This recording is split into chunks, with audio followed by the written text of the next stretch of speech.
Напередодні свята перамоги глава города Виктор Иванович Шорыку сустрэўся з ветэранамі Вялікай Айчыннай вайны, з тымі людзьмі, што перажылі фронтавыя гады і не пад шуткам ведаюць, чым пахне порох.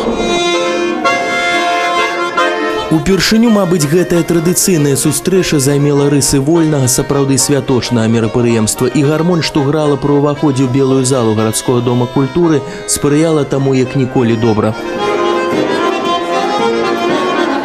Разняволеныя ветэраны не саромеліся ўласных рухаў, запрашалі на танец маладых, а маладыя, у сваю чаргу, запрашалі ветэранаў.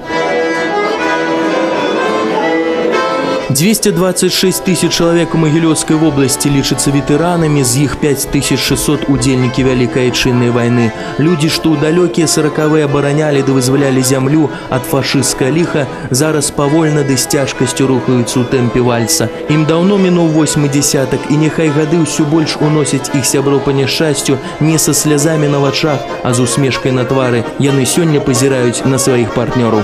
Встречаемся даже в телефонных разговорах со своими бывшими фронтовыми друзьями по военной службе, по укреплению могущества наших вооруженных сил.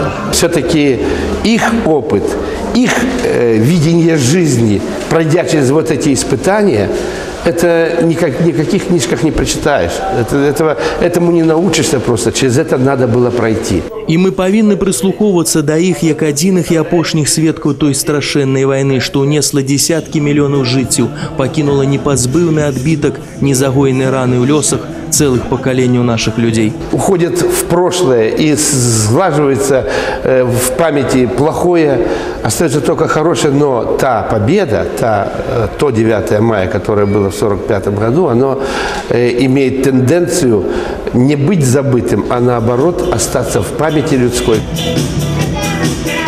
Новое поколение молодых да перспективных низко кланяется ветеранам за перамогу и за мирное небо над головой, оборонять якое теперь чарга за ими, дзятьми да унуками, герою 20-го стагоддзя.